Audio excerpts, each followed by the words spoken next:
Now that we have learned how to graph absolute value inequalities, we're going to see how these are used in real-world applications.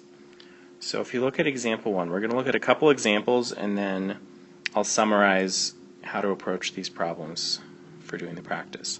So example 1, a company's target sales goal is $140,000 for a certain quarter. It will consider that it has met its target if it is within $12,500 of the goal. Find the range of values that will be considered meeting its target. So what we're concerned with here is that the sales of a certain company, they want it to be $140,000, but it's probably not going to be exactly that. So they're going to be okay with it as long as it's close enough. So we're talking about an actual value being close to a given value or a target value or a goal value. And in math, when we're talking about the distance between two things, that's the same as finding the difference or subtracting them. So if we call the sales our variable x, then what we're interested in is how close x is to the goal of $140,000. And so we're going to subtract x minus $140,000. But when we talk about distance, typically we only care about positive distance. And so to make this into a positive number, we know that absolute value turns a negative into a positive. So we're going to have the absolute value of x minus 140,000. And in addition, we want this to be where it says find the range of values that we considered meeting its target. So meeting its target means we're close to the target. So to be close means we want to be less than a certain distance. And so in this example, what does it say? We want to be within 12,500. So we want this distance to be less than $12,500. And so this is our absolute value inequality. Again, it says that the difference between what the sales are, what we want them to be, needs to be less than this value. So it needs to be close to that value. So that's the first part, is writing the inequality. The second part is then to solve this to find the range of acceptable x values. So to solve an absolute value inequality, we have to get rid of the absolute value because we can't solve an equation as long as it has an absolute value. So I'm going to write x minus 140,000, and we know it needs to be less than 12,500. But what the absolute value sort of hides is the negative version, because we know absolute value takes away the negative. So we have to add on this other side that it could also be greater than negative 12,500. So the negative version, that's the key part here, is we have this negative that we didn't have over here on the right side.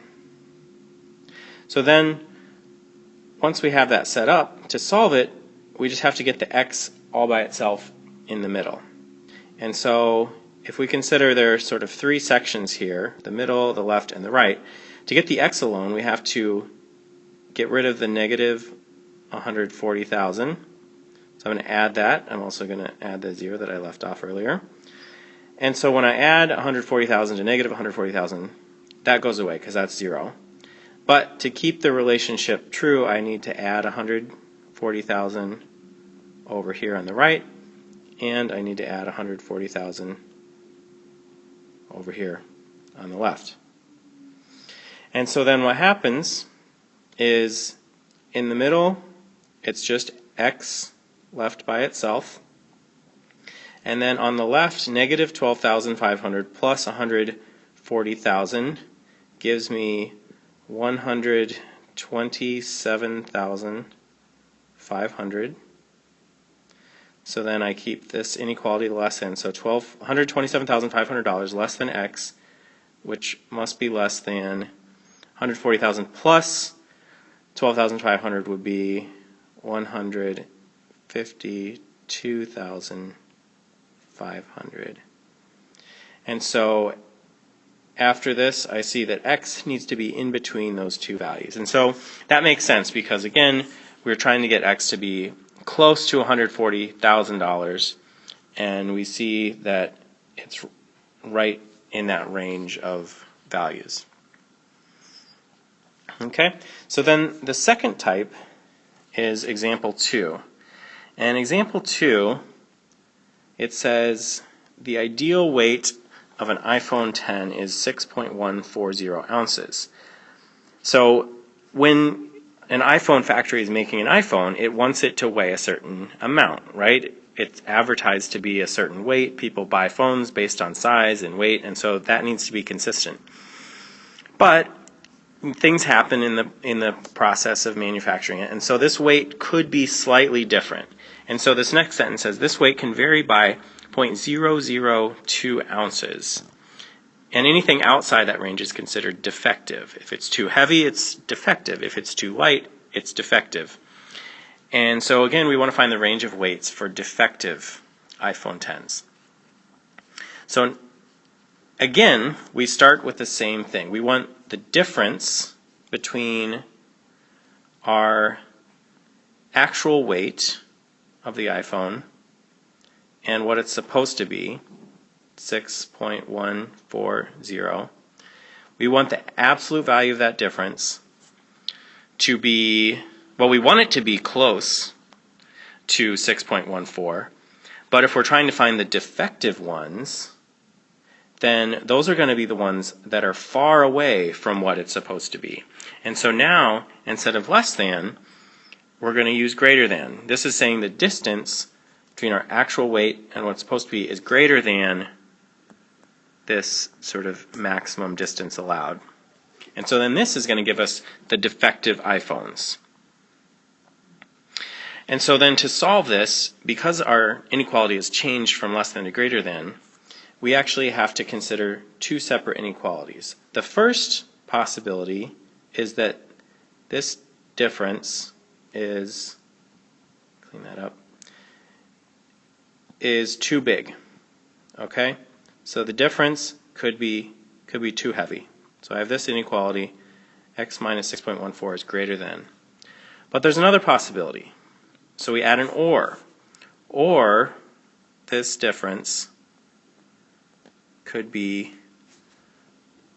too light. And so in that case, it's less than the negative version.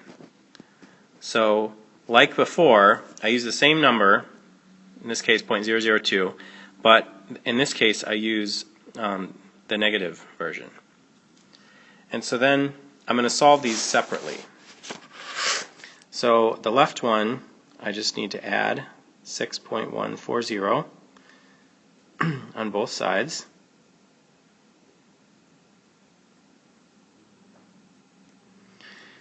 And so again, those cancel, and so I get x greater than 0.002 plus 6.142 would be 6.14. Oops, this is supposed to be a 0 here. And so then 6.142 is the sum of those two. Or, so those are the ones that are too heavy, or x, let's see, this one here, I add 6.140 plus 6.140. Again, that cancels. And I'm left with x less than, so these are the light ones, negative 0.002 plus 6.140 would be 6.138. And so I see in my answer either x is too big or x is too small, and that's what makes them defective. So then, just to summarize, so if you flip to the next page, to summarize what we're doing on these, is first we're saying whatever we're measuring, x, our variable, the difference between that and either the target or the goal or the average, okay, those are all different words that might be used. We want to take the absolute value of that difference, and then if we're looking for the good ones, the acceptable ones,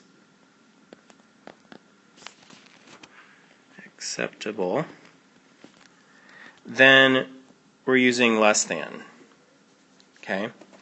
Because we want that difference to be small. We want them to be close. But if we're looking for the bad or the defective ones, then we're looking for the ones that are too far from the target. And so we use greater than. And then we have a number, and that's like our error, or the difference that's allowable. Okay? So this is a lot of sort of writing. Basically, there's these three parts. There's this difference with the absolute value, there's the symbol, and then there's the other number. And so hopefully, if you can read this handwriting, hopefully that'll help you set these up. And then if it's a less than situation, then you're solving it like example 1. But then if it's a greater than situation, then you're solving it like example 2. Okay?